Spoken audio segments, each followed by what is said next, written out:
Hello everyone, welcome to Buddha IAS. Buddha IAS की इस current affairs की डेली करंट अफेयर्स सीरीज में आपका स्वागत है। आज हम बात करेंगे 26 मई 2020 के करंट अफेयर्स की।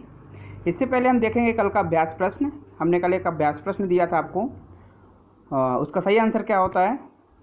कल का प्रश्न था भारत में कुल कितनी आर्द्र भूमियाँ हैं, तो इसका सही आंसर हो जाएगा 37, क्योंकि 2019 में आपकी 27 थी और इसके बाद 2020 में आपकी +10 आर्द्र भूमियाँ और हो गई हैं, जिसमें से 3 पंजाब और 6 उत्तर प्रदेश, 1 पश्चिम बंगाल और 1 महाराष्ट्र। यहाँ पे महाराष्ट्र में केवल 1 आर्द्र भूमि है जो 2020 में भी उसको जोड़ा गया है, उसका नाम है नंदूर मधमेश्वर। और यूपी में 6 आर्द्र भूमियों के साथ यूपी में कुल 7 आर्द्र भूमियाँ हो गई हैं, जिसमें से नवाबगंज पक्षी अभयारण्य, दूसरा है पार्वती अगरा पक्षी अभयारण्य, तीसरा है समन पक्षी अभयारण्य, समसपुर पक्षी अभयारण्य, साड़ी पक्षी अभयारण्य और सरसई नवार झील। यूपी में कुल 7, सबसे ज़्यादा 7 रामसर साइट हैं। इनको रामसर साइट कहा जाता है क्योंकि रामसर में हुए कन्वेंशन में आर्द्र भूमियों के लिए कन्वेंशन हुआ था, जिसमें से रामसर साइट घोषित करने के लिए जो जैव विविधता की दृष्टि बहुत इंपॉर्टेंट होती हैं उनको हम, और पारिस्थितिकी की दृष्टि से महत्वपूर्ण स्थानों को रामसर साइट घोषित करते हैं। असम में एकमात्र आर्द्र भूमि है जिसका नाम है दीपोर बेल, और ये चर्चा में हाल ही में रहा 2019 में दीपोर बेल, ये बहुत महत्वपूर्ण है। इसके अलावा मध्य प्रदेश में एक है, भोजलैंड है, और महाराष्ट्र में एक है, राजस्थान में 2 हैं, गुजरात में 1 है। और गुजरात में जो नल सरोवर पक्षी अभ्यारण्य है, बता दें कि सबसे बड़ा एक क्वेश्चन पूछा जाता है कि सबसे बड़ा रामसर साइट कौन सा है, तो इसका सही आंसर हो जाएगा कि नल सरोवर रामसर साइट जो गुजरात में है। चलिए आज के करंट अफेयर्स के बारे में बात करते हैं। विश्व बैंक ने किसे दक्षिण एशिया में जलवायु परिवर्तन और आपदा प्रबंधन की जिम्मेदारी किसे सौंपी है, तो राजीव कुमार, श्याम शरण, आभास झा या गिरीश कुबेर। इसका सही आंसर हो जाएगा आभास झा, क्योंकि राजीव कुमार और गिरीश कुबेर ये आपके अभी हाल ही में जो आपका लोकपाल है उसके सदस्य हैं। मोहित बघेल 23 मई 2020 को का निधन हो गया, इस किस खेल से संबंधित थे। मोहित बघेल एक्टर और कार्टूनिस्ट थे, तो इसका संबंध होगा बॉलीवुड से। अभी बता देते हैं कि तानसेन सम्मान किसे मिला था, कमेंट में करके बताइए मुझे। और तानसेन कार्यक्रम या तानसेन सम्मेलन हाल ही में कहाँ हुआ था, ये भी कमेंट में करके बताइए। और आपको बता दें हाल ही में एक राजनेता का निधन हुआ था, उनका नाम क्या है, तो ऋषि कपूर का निधन हुआ था। और एक और राजनेता का निधन हुआ है, इरफान खान, तो ये भी याद रखिएगा। UNESCO Guillermo Cano World Film Freedom Award देने के लिए किसके नाम की घोषणा की गई। Esther Duflo, Jineth Bedoya Lima, Neha Dikshit, Suresh Patel. तो इसका सही आंसर हो जाएगा जिनेत बिडोया लिमा, क्योंकि ये पुरस्कार आपका किसी व्यक्ति या संस्था को दिया जाता है। पुरस्कार किसी व्यक्ति को या संस्था को दिया जाता है। ये प्रेस स्वतंत्रता को बढ़ावा देने में योगदान दिया, जिसने भी प्रेस स्वतंत्रता को बढ़ावा देने में योगदान किया है उसी को यह मिलता है।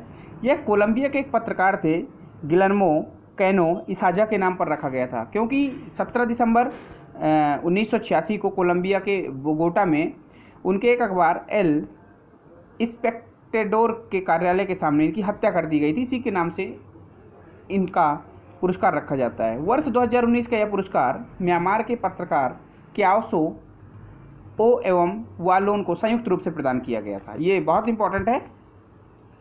और किस हॉकी स्टेडियम का नाम बलबीर सिंह सीनियर के नाम पर रखा जाएगा। बलबीर सिंह सीनियर कौन थे, जिनका हाल ही में निधन हो गया है। 96 वर्ष की आयु में इनका निधन हुआ है।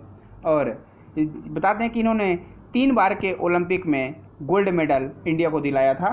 और इनका जो सबसे खास और सबसे यादगार ओलंपिक रहा है वो 1948 का इंडिया वर्सेस इंग्लैंड को हराया था, और उस दर्शक में से उस स्टेडियम के दर्शकों में से इंग्लैंड की महारानी एलिजाबेथ भी मौजूद थी और मेज़बान टीम को हराकर ओलंपिक में स्वर्ण जीता था, अपनी टीम को स्वर्ण दिलाया था। तो इसलिए भी ये महत्वपूर्ण है।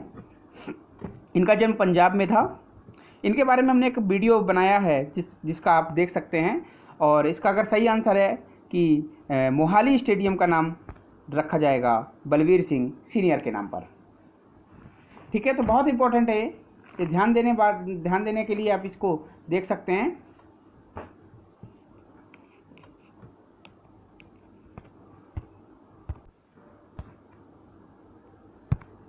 ग्यारह साल इनका रिकॉर्ड क्या था? 11 साल 61 मैच 246 गोल, मतलब पूरे 11 साल के करियर में 61 मैच और 246 गोल किए थे इन्होंने। बलबीर सिंह सीनियर एक युग का अंत कह सकते हैं हम, कि आप लीजेंड कह सकते हैं, हॉकी के लीजेंड। इसका एक अलग से वीडियो पड़ा है हमारे चैनल पे, तो आप इसको देख सकते हैं। क्योंकि 3 बार ओलंपिक 1956 मेलबर्न में हुआ था, उसमें भी ये कप्तान थे। उसके बाद ये हेलेंस्की में, जब हेलेंस्की में हुआ था ओलंपिक, तो उसके बाद ये वाइस कैप्टन थे। और इन्होंने 2 किताबें भी लिखी थी, जिसका ये नाम है, एक का नाम है गोल्डन हैट्रिक और एक 1977 में लिखी थी, और एक का नाम है the golden yardstick in quest of hockey excellence. 2008 में बुक लिखी थी। तो इनकी पुस्तक भी इम्पोर्टेंट है, कि एक का नाम है golden yardstick in quest of hockey excellence, और एक गोल्डन हैट्रिक 1977 में लिखी थी। और इनका जन्म जालंधर के हरिपुर खालसा गांव में हुआ था। तो याद रखना इनके बारे में, और बहुत महत्वपूर्ण है। किस हाई कोर्ट ने एलजी पॉलीमर्स प्लांट सीज करने का आदेश दिया है? तो आपको बता दें कि अभी हाल ही में स्टायरिन गैस के लीकेज के कारण विशाखापट्टनम में 800 से ज़्यादा लोगों को इसने प्रभावित किया, और उनमें से लगभग 10 से 12 लोगों की मौत हुई थी। सरकारी आंकड़ा की बात करें तो ये अभी हाल ही में विशाखापट्टनम है आंध्र प्रदेश में, और आंध्र प्रदेश हाई कोर्ट ने ही इसको सीज करने का आदेश दिया, और इसके एमडी को देश छोड़ने से मना किया, रोका कि आप देश छोड़कर नहीं जा सकते हैं। ये बहुत इंपॉर्टेंट है। आपको बता दें कि मुंबई महाराष्ट्र की कैपिटल है, और महाराष्ट्र के राज्यपाल हैं भगत सिंह कोश्यारी, और तेलंगाना के राज्यपाल हैं तमिलिसाई सौंदरराजन, और ये ESL नरसिम्हा की जगह लेंगी।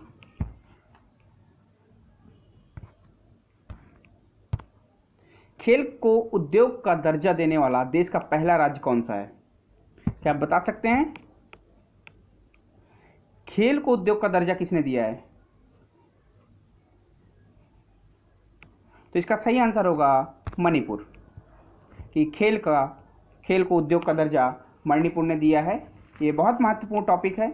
आप देख सकते हैं कि किसका दर्जा मिला हुआ है इसको। तो ये सारी चीज़ें हैं जो आपको याद रखना है, बहुत महत्वपूर्ण टॉपिक हो सकते हैं। और मणिपुर में एक लेक है लोकटक लेक, लोकटक झील है मणिपुर में, और बहुत इंपॉर्टेंट चीज़ें हैं ये।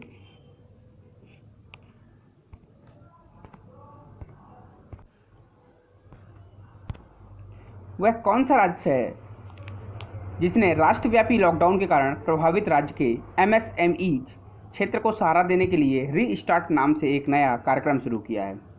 तो ये किसने, क्या आप बता सकते हैं मुझे किसने शुरू किया है? इसका सही आंसर होगा आंध्र प्रदेश। आंध्र प्रदेश की कैपिटल है अमरावती,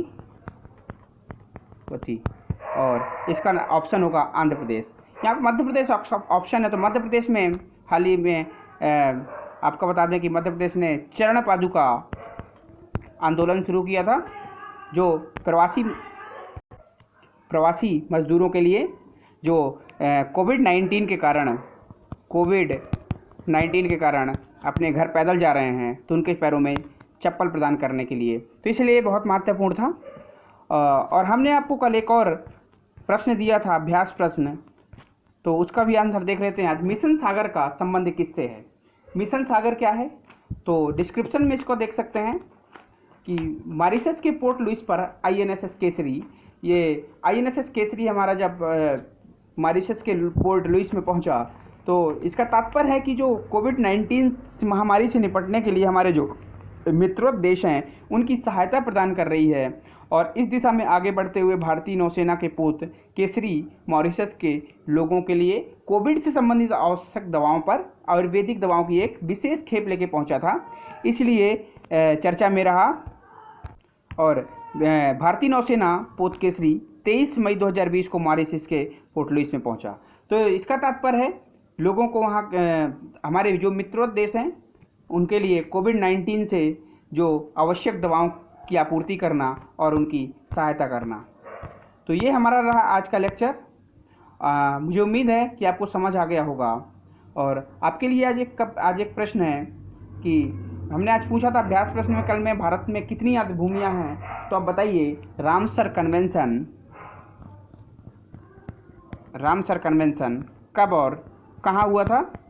और ये रामसर कन्वेंशन, इन्हें हम रामसर साइट कहते हैं, आर्द्रभूमियाँ।